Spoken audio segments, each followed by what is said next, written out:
who had slid to also cut off the bass line, which he accomplished, but found himself now looking into the sky directly out of bounds, which his own suddenly unfamiliar body must have been telling him was so weird. This is so weird.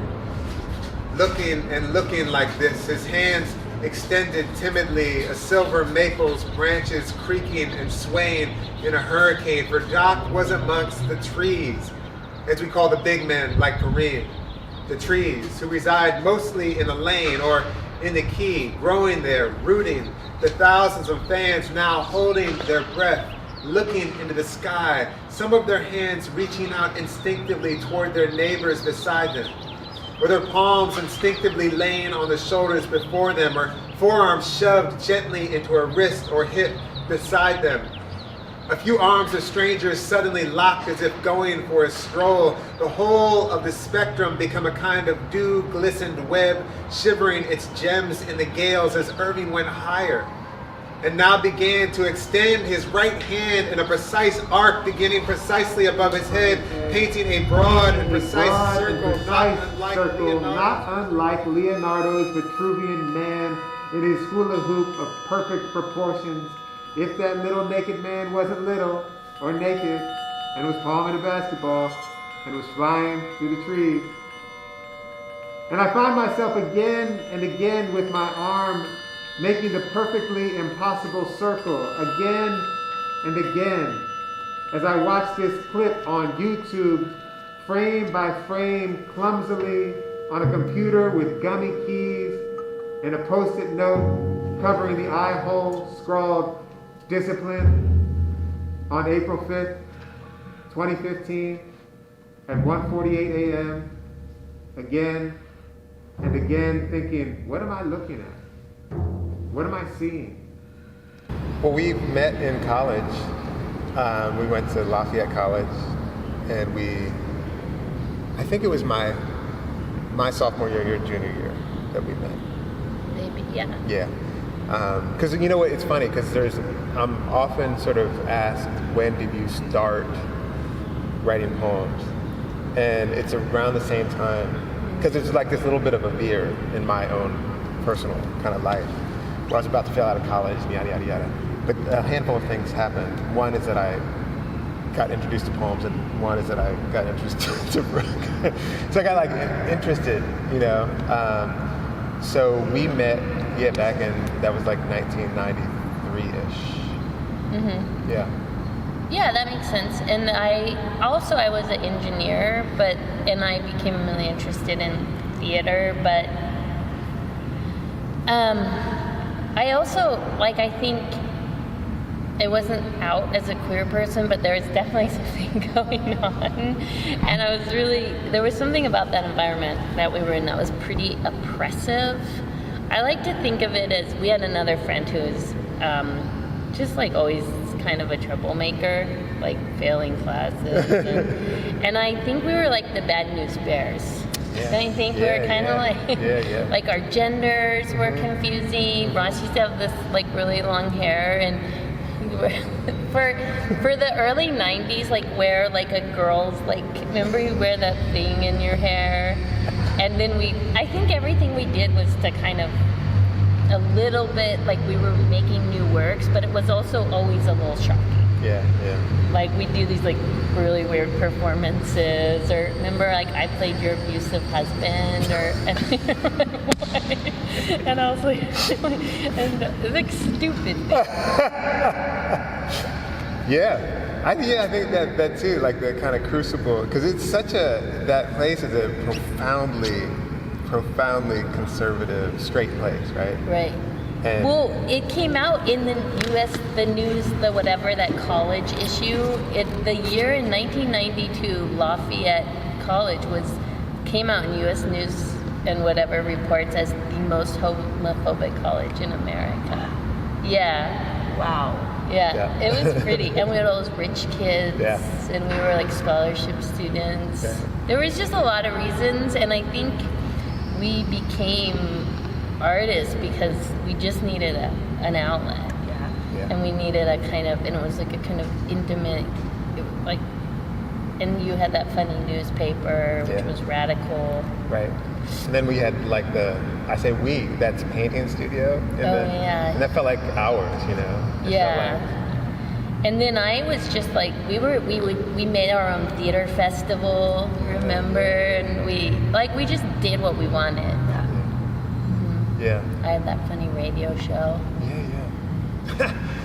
We were practicing, you know? Yeah. We were like young and you know, like at the time I don't know that I would have articulated what we were doing as practice. Right. But now I'm like, oh god damn, you all were working. Yeah. You know? Yeah. Like we were always making stuff. Always. And always dreaming up new ideas to like showcase our work or make our work visible or present. Yeah. Right? Yeah. God.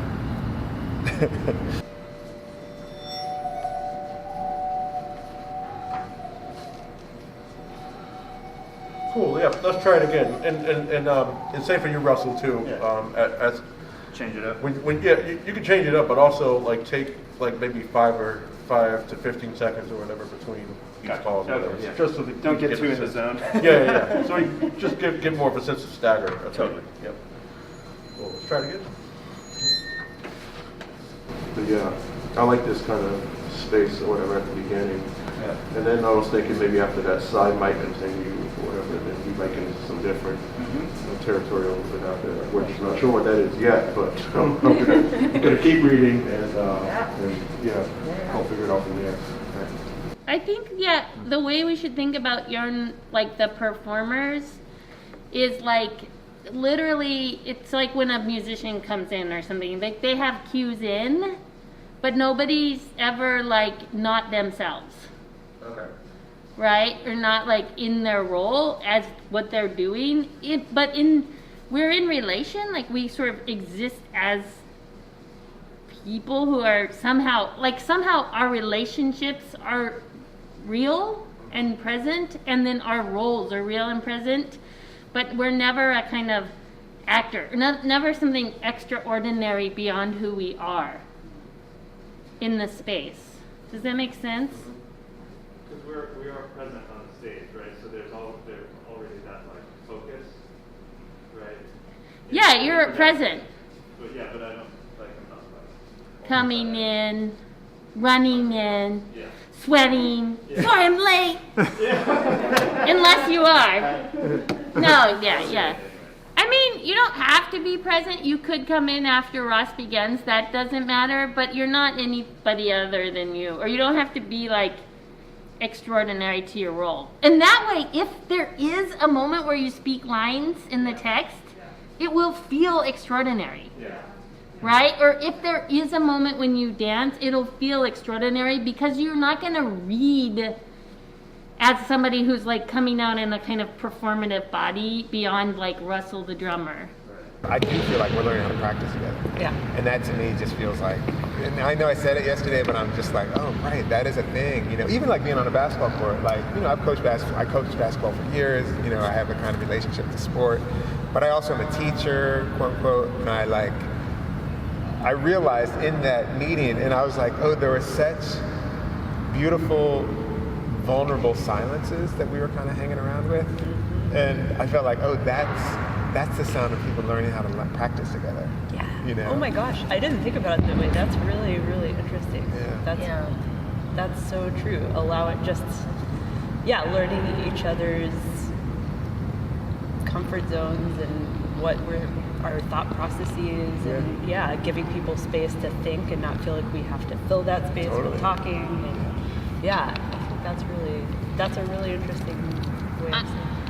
I think this thing happened, which I find, it's like, it happened earlier, but as we've been describing the process, and even inside the grant process or whatever, we've always been really adamant about co-creator, right? So we have our own individual roles like writer and performer, director, ensemble, composer, but everyone is like also titled co-creator.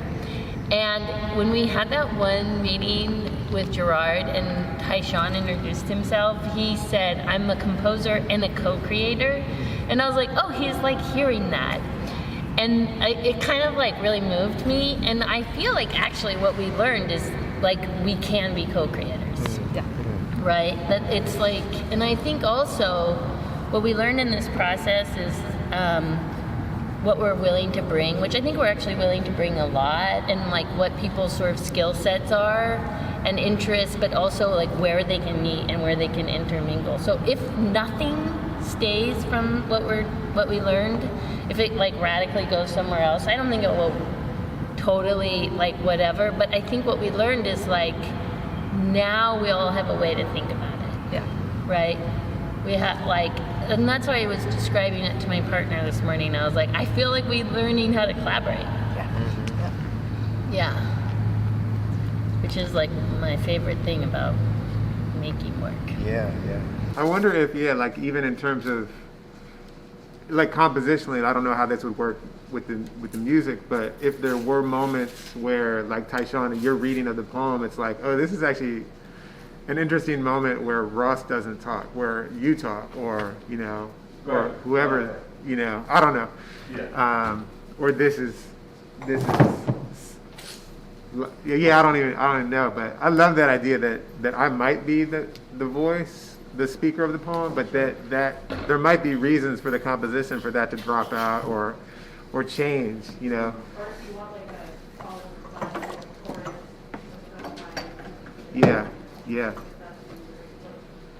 Yeah. I mean, in a way, because part of the poem is, at least to some extent, it is about that our voices are many voices. And so I guess that also kind of gives some possibility to range of who's speaking the text. I would, if you think. I hadn't thought that before, but now that I'm thinking it, yeah. It's so like surprises me as a sound in a good way. Yeah. And I'm like, what are they doing? Yeah. Like, how is that a piano and drums? Mm-hmm. It felt great, and I agree about the pause. Yeah. Yeah. Oh, yeah. Definitely. And I think that's interesting, because when you were saying, well, then how do we get out of this dynamic, or I'm not sure what Sai's doing, but I think it's also always like there's so many ways to use the reader as a way to change the dynamic too. Yeah. Like it can be a conversation back and forth. Yeah. Right? Like I feel like the way that pause worked, which is he just thought he was supposed to end there at first. Right, He didn't right. know. But it just like Worked nicely though. yeah, it just like opens this space up. Mm-hmm. Yeah, that's Okay. true. Yeah. Sometimes like maybe the music is also breaks and also pauses.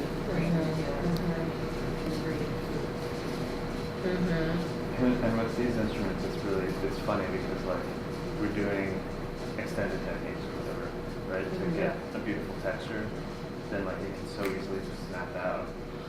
And like you said, like if I was playing like notes, like Right. that's something like totally Yeah. the opposite end of the thing. Mhm. Yeah. But this is the thing in a good way, but we have to sort of understand it now, is we actually have to, some of these moments, like where, like a stillness in the script, we need to make as cues. Right. Cues in the video.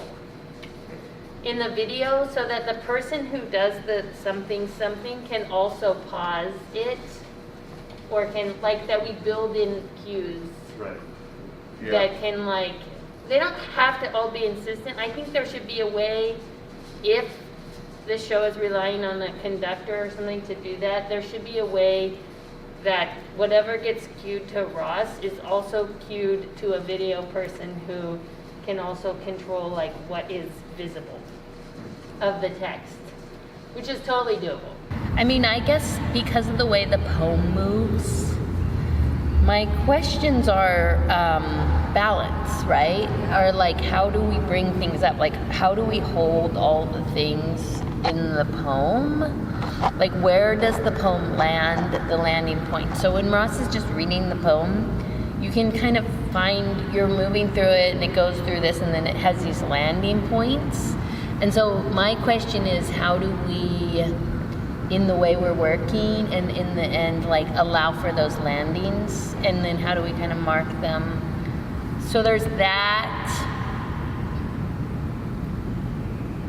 And I think my questions are really, those are my questions, is like how,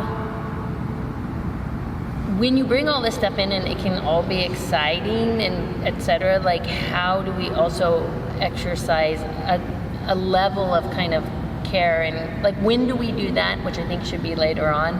How do we not lose sight of the whole picture, which is a little bit, I guess, my job. But then also, but one thing that's not a question is I think 2 years from now, this whole, what we know and what we're doing is just going to be so exploded beyond what we are now, and I just know that, and I'm excited by it. Yeah, that's kind of my question. Like, what is it? What will we have made possible? You know, like what is happening? What are we in the midst of happening that I don't even know is happening? Something like that. You know. But like when I'm sort of just from, I have all kinds of questions like about that and about how the different elements that we don't even quite know how they're going to work yet, know what they are yet, how those are going to play out, but also the kind of intimacies and the literacies between each other. I'm so interested in how, how we're all going to get to learn how to read each other. Yeah. That's right. Especially when we don't have to wear a mask on our face. Yeah. Hopefully at some point. Yeah, totally. It's crazy actually how, like right now, this conversation, I feel it's so weird amazing to see each other's have mouths. conversations with people and I can see your whole face. Yeah. There's so much that is lost when you don't have, like I'm getting a little emotional about that right now, just thinking about having that ability to really feel connected to people while we're working. And it's even amazing that we were able to do in some ways what we did these last couple of days in the midst of that. Like it's like you have to work a little harder. I your know, other I senses. know. It's true. It's so true. And then the other questions obviously are like, we're here at Girard College and we're going to work with these students, and also like I do think of us building this project in residency here as a kind of mentoring, but what does that mean? I don't, it's not like, we're building a play on the students or something, but we're building this play as they're also learning. Like that's how I learned too, like from Merce Cunningham and all these people who came in, like, so, but then because we're working and we'll be in conversation with them and their work, what will we bring from that? And, the way we've designed this project on paper is that each new time we come in, there's a new artistic voices, right? And so that, what do we hold on to, what do we give over, and how does the kind of building, even bringing Cyan more, bringing a video artist in, bringing, movement, maybe, are we bringing singers in, just the way that everyone is okay and open to openings, but knowing that over time, in 2 years, there's going to be the creative team's going to be twice, if not 3 times as big. Twice as big at least. Which is crazy. So great. Well, thank you both, and I'm excited to go on this journey with you. We're excited too.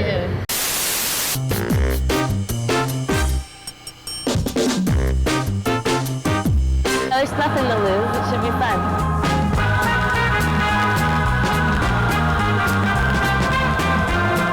Had been just kind of hanging back, not playing the field.